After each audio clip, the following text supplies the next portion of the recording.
Okay, so rather than repeat everything we did, because we didn't finish, we're just going to launch into Isches. You do a good ladiak by Mother Rabbi, in light of the fact, that which is well known, that the Maimorim of the Rebbeim are profoundly precise. Gam b'negel is manam yirosam, not only the content, but also when a particular Maimor was said. Mistabel noimar, therefore it's logical to conclude, shashaych is the Maimor anal the Tishabov nitche, the connection between the Maimor of the Rebbe Rashab, upon which this Maimor is based, which was said by him on Tisha B'Av Nitche, the connection to the time, Tisha B'Av is both the general theme, which is Inyan Ha'od, which is obvious, light, transforming or dispelling darkness. And also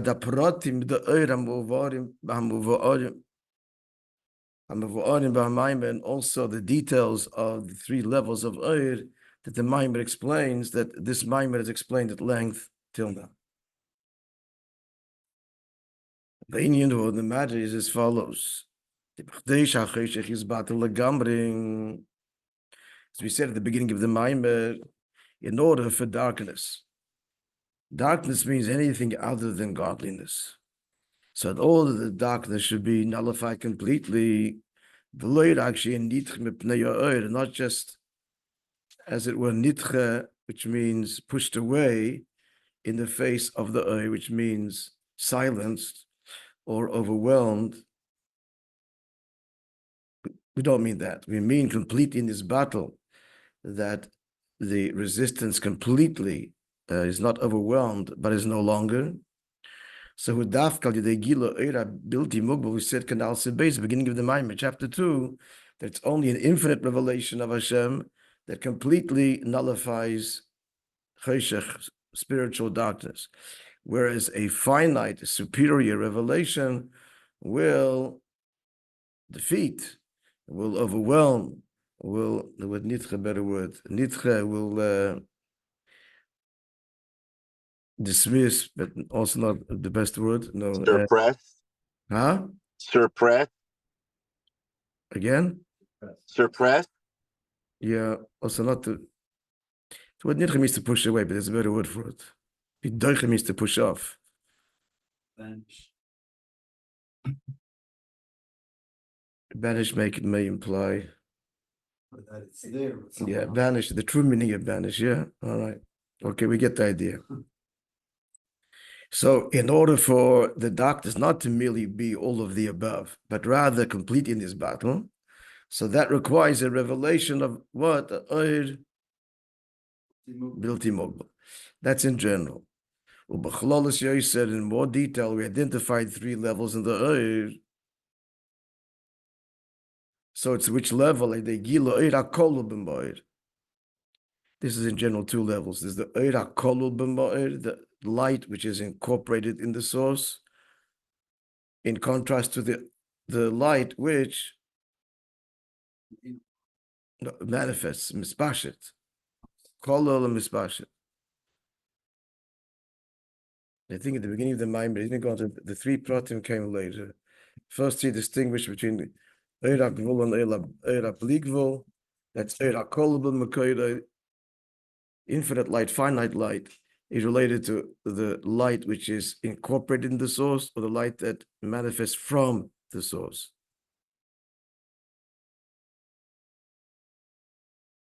Later came the three pratim.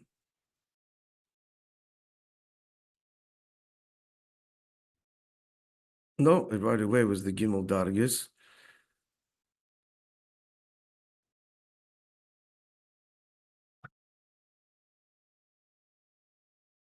Now hang on.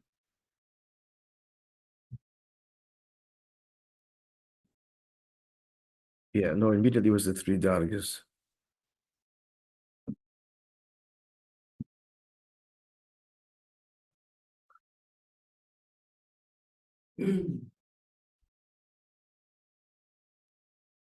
Okay, so in Eira Kol B'Mekoyre, there are the two distinctions.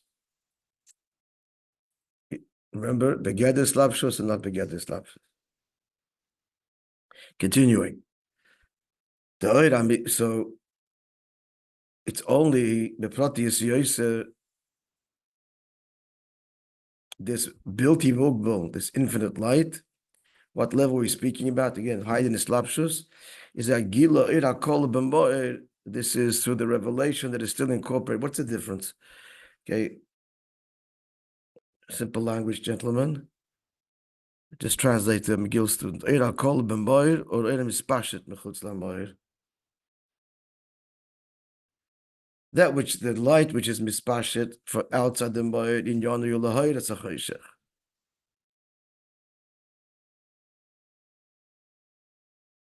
Its function is to illuminate the darkness. Okay, Begashmi is there's the sun that we understand, but Rashi Baruch is what it means. There's the light of the sun within the sun, the light of the sun that emanates from the sun. Begashmi, so what are you talking about Baruch is?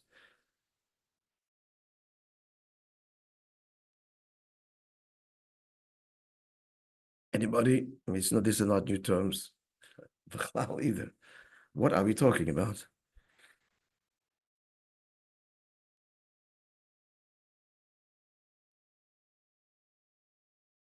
We'll say something. Light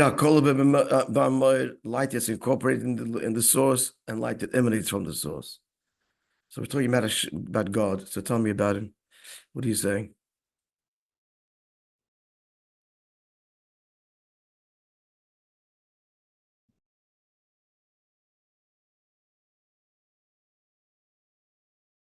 Let's see, you have no choice but to speak. It's a ganti here. What are you going to say? Step is on. It's not get this, no? That it's incorporated in the sources that it's clear that there's nothing but him. And when it's manifesting on the source, it's clear that there is an otherness that it's being shown to. Right? That's the distinction. In general, that's the distinction. It's still light, right? It's still light. So it's revealing at that level, it's a statement. The statement is nothing but God, but it's a statement. It's a statement. There's nothing but God. First of all, acknowledges there could be something, but there isn't. The Moed itself, Atzmos, there's nothing to talk about. There's only Eibishter. There's not even nothing but God.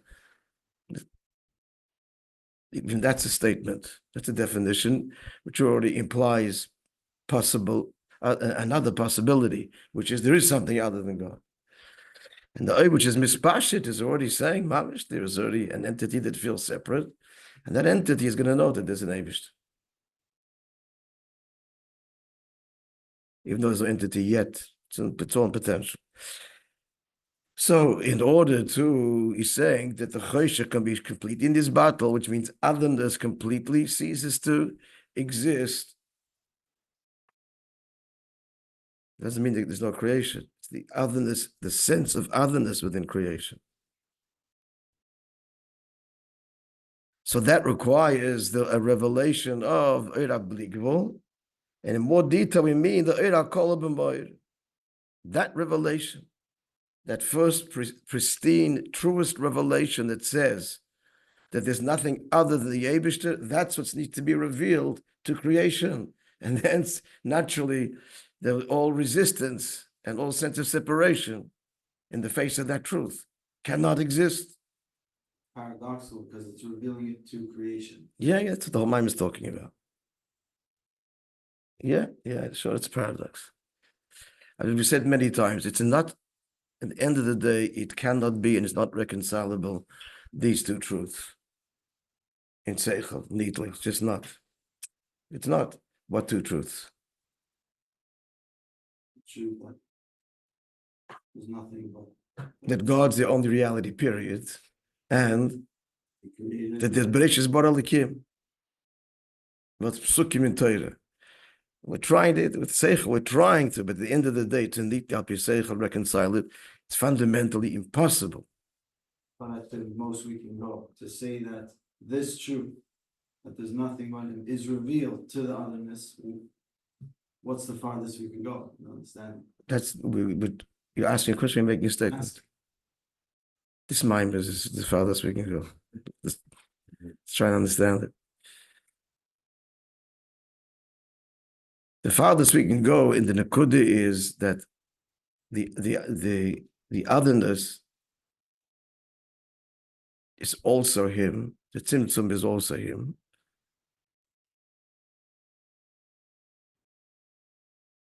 Or more accurately, in the end of the day, it's because God can do anything, even the impossible. Creation is really impossible for God, not logically. Create where? There's no possibility of anything other than you. But that's b'cheka atzmos. It's like impossible, but he did, and in creating, it still didn't change. The truth is the only reality. In the end, it's not. Again, not. What does it mean revealing it? Like what was there ever trying to say that we bring this level of art into? Yeah, so this whole revealing still saying, acknowledging that there is a creation that will be down the line, that all starts with Eir. It's all the same impossibility. So you've said many times, the deity, the biggest fundamental revolutionary change in creation is not Ishtal Shalos and not Zinod Elam Hazeh. It's Eir, period. It's Moir even. From Atzmos to Moir is the big, impossible change. So right there, it's not moving in Seich. But Atzmos is not limited to anything, and so that's the reality. But the big chiddush is Moir, never mind Oir, Moir. Moir is already saying a source of light, already the acknowledgement of otherness somewhere, even if it hasn't actually materialized yet. There's no otherness.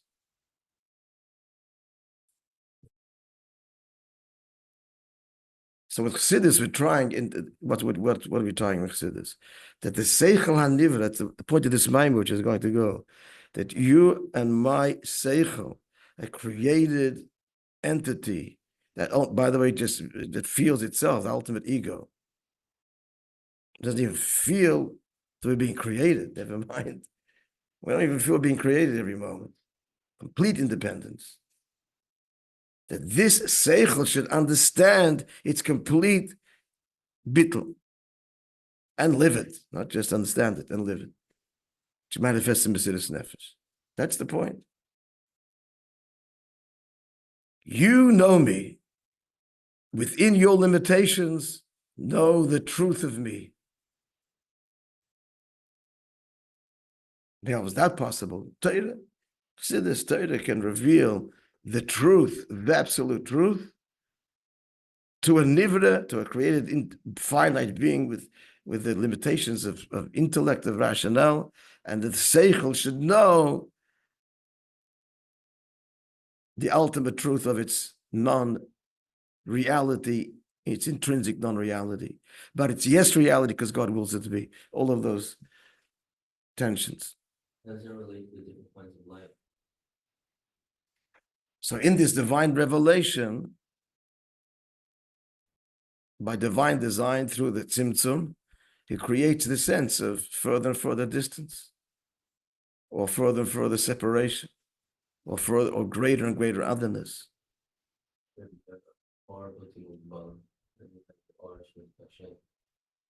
one like influences this?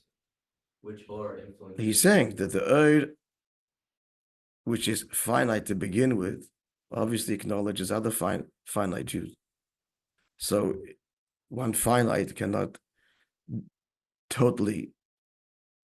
overwhelm a smaller finite. A stronger can overwhelm the weaker. That's nidche. But you're not a Metzias? What do you mean not a Metzias? I'm a Metzias like you are. I'm a small gvul, you're a big gvul. I'm kind of a small Metzias. But there should be no sense of Metzias at all. It's only in the face of blig. And that's the Eir HaKol of Moir. Okay, let the Maimon speak for us. Let the Maimon talk. Well, let's listen and reserve. I just needed to, before we go further, I can't just sit here, just lights, I don't know what's in your head, but a little bit to divest the subject matter from its completely physical imagery of a strong light and a weaker light and vice versa. To speak, understand in abstractions, I'm just trying to put that down a little bit. But now let's just go further with the language of the Maimon, which is language. With every limitation, we grasp it. It's also emes. It's also emes. It's actually it's a famous. I don't think it's Muga, but the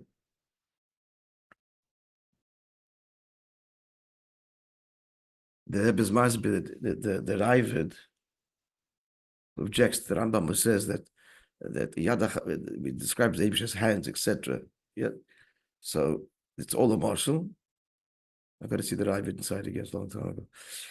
And to think that it's anyway, Begashmi is Kfira. The Ravid argues that Rebbe's Masbid, the Ravid. A child learns, or a simple person learns. It's Reina Tuya, and all he knows is a physical hand. And just that's the only imagery that he's got. And he ascribes this because Torah uses it, it's emes. Since Torah uses it, it's nishtal shalamata, and even in its most limited and literal meaning, it's emes. So if we're even understanding here, Begashmi is infinite, finite, whatever imagery, it's not true. That's nishtal and an expression of the way things are in B'pnimius. So we shouldn't dismiss the paucity of our understanding, even if we grasp binyanim, kipshutam, they're also true. There's a truth to it. You see what I'm saying? Okay, let's plow ahead.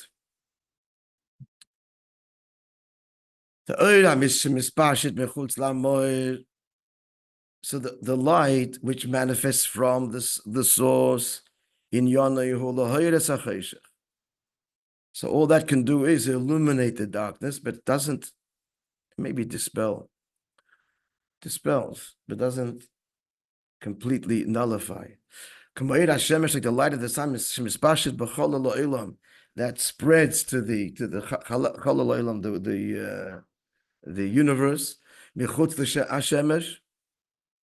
outside the sun. So before the sun shines there, the place of the vacuum of the world is dark. And so this light that spreads in the Chalal Ha'ilam, so the net result is that it illuminates. And what happens when the sun moves on? It's dark again. However, but we speak about the oil which is one with the luminary. This is a place, and he hastens to put in brackets a level. We don't mean a place. Where darkness, concealment, otherness is not even shaykh. Yeah, so let's take this. Yeah, understand that? Good.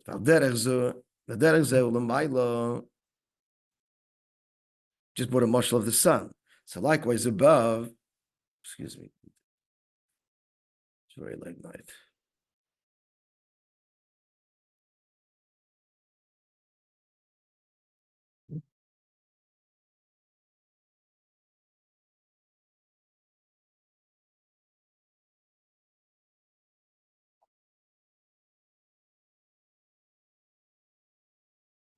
Okay, likewise above,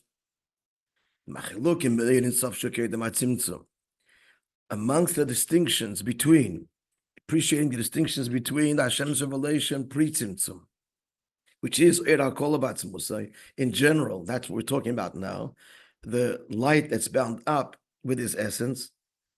He's not distinguishing here in this mind between Moed and Atzmus. Not here, okay? So the distinction between that revelation, and the revelation that's post-tzimtzum,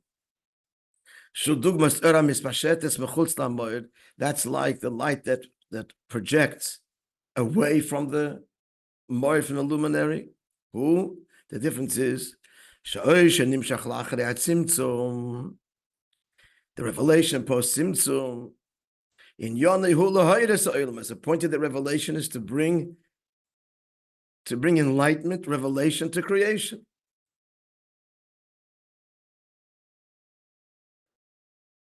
So therefore, the awareness of God, the revelation of godliness that there is in the world,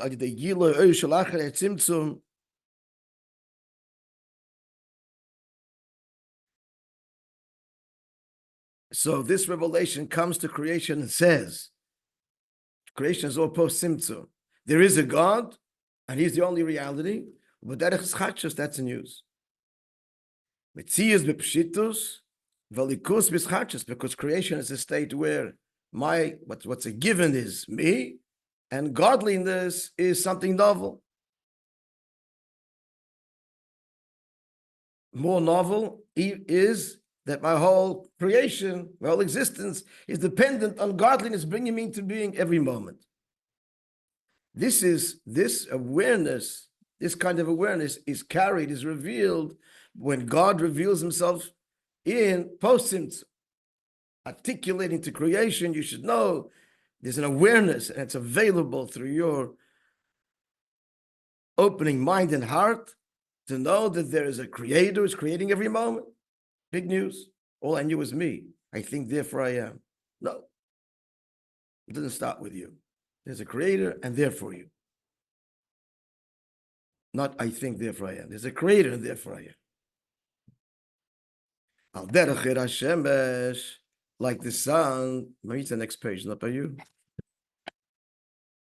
That illuminates the universe, the empty space.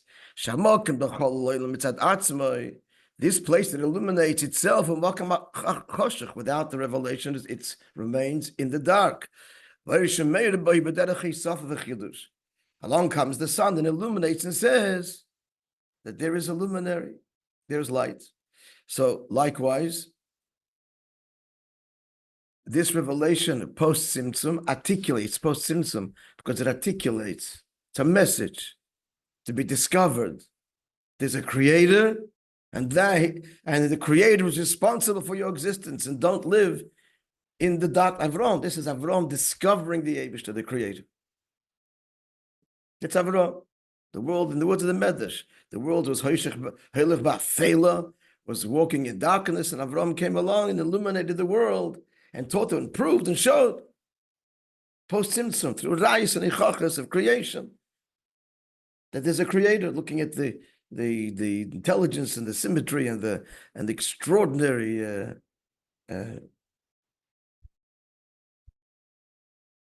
intelligence, the design in creation points to an extraordinary designer. But that's big news. It's a chiddush. Now listen.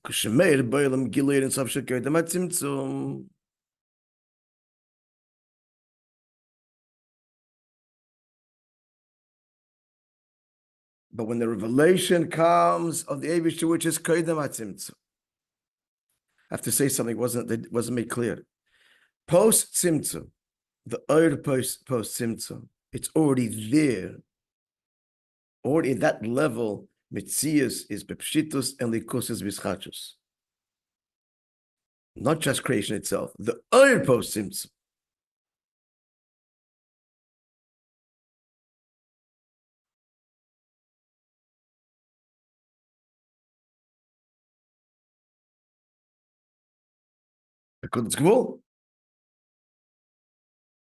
Let's finish the paragraph and we'll see the contrast. But the Shemeir Beilam Gila in itself Koydem HaTzimtzum. So there, just say Koydem pre-Tzimtzum.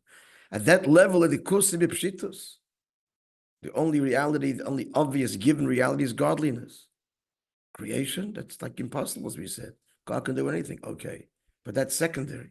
That's a chiddush. And at that level, it's not even a possibility, as we're saying, for anything other than godliness. It seems like it was, as it were, before the Tzimtzum, the words of the Eitz Chaim, Hashem filled, whatever we're going to put him there, but filled this what's going to be the empty space. There's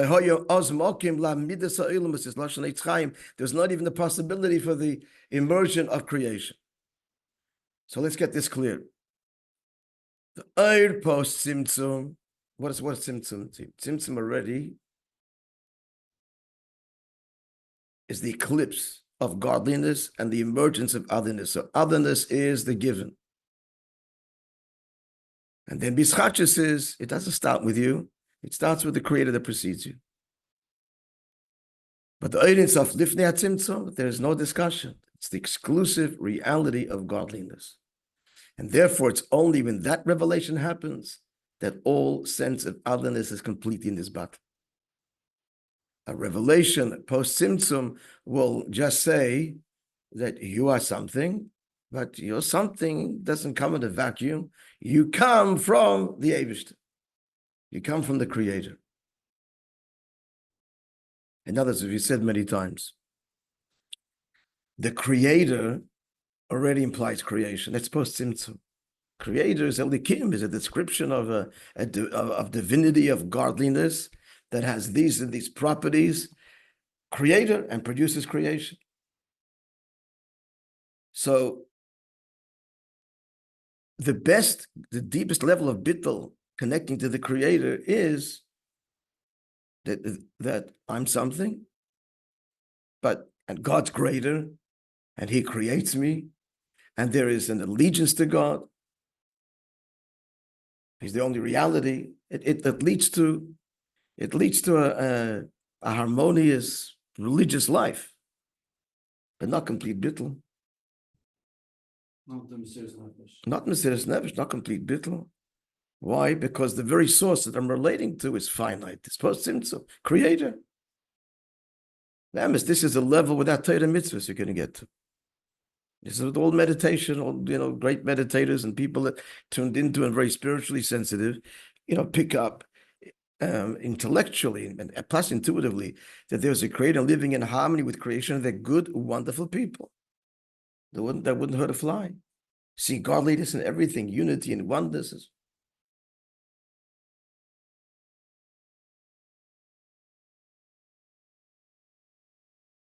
But then Mr. Eibishter is not a creator. He's beyond creator. That's a tzimtzum. That's a decision to descend onto the plane of creator, as it were. And he's beyond. And connecting to Eibishter beyond creator, the bligvul, then it's not a question of being in harmony with God, which is nidcha, negative stuff will be repressed and pushed away in the face of the beautiful creator. Then that induces complete bittul.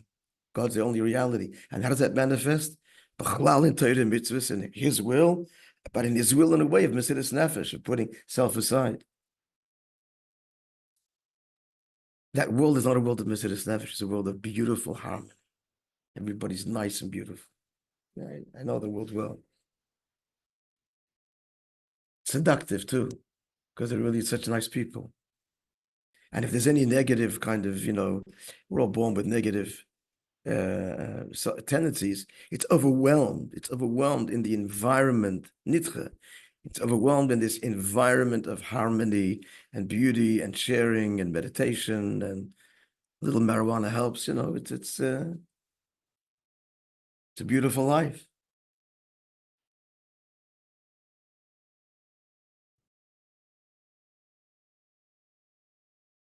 Harmonious, but not bittul. Nice, beautiful, but not true bittul. Because the emphasis is that the Eibishter is beyond creator. They've pegged God at creator. The Eibishter is beyond creator. So how do you connect to beyond creator? Creator you connect to just through creation.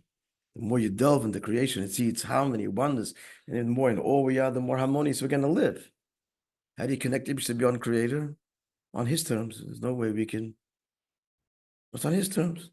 He says tefillin. That's when mitzvahs kick in. It's got to be the tzivui milamayla. Torah, which is revelation of the Eibishter, higher than creation, higher than creator. And in Torah mitzvahs gufa with Mesiras Nefesh. As you were saying. Otherwise, I'm just using it to feed me. Not only is it a beautiful life, it's religious, it's holy.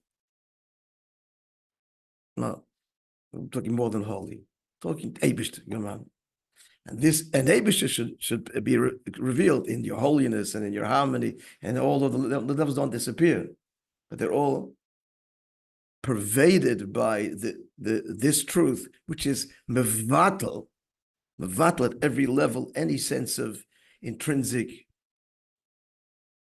reality or value. There's no values, only Him. If there's values, if He gave it value, then it's valuable, but there's no value per se. But mitzad the oir hagvul, there is value. Oir hagvul is fine, that I'm creator. The artist produces the art. That piece of art is a piece of the artist, and it's valuable compared to the artist. The more you invest in it, the more he wants, he's going to be paid. Atzilus higher, there's greater revelations and greater revelations. They're all valuable. There's no value per se. Only Eibishter. You made an Atzilus is valuable. And everything becomes valuable only because you chose to grant it value, not because it has intrinsic value. Whereas the artist doesn't choose to grant this value. This is expression of who he is. That's like Moishe. Classically, as we separate Moishe from Atzmus.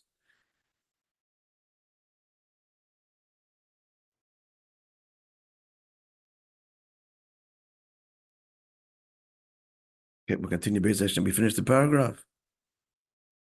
Yeah. Okay. Are the two levels similar to way to explain the Tuma Tchuya or Tuma Hutra? Tchuya means al derech. Yeah, that's a halachic Right. I'm just saying. I'm thinking demonstration. Yeah, kind of. Yeah, l'chayre. I would say so. I never saw it said that way, but l'chayre, yeah.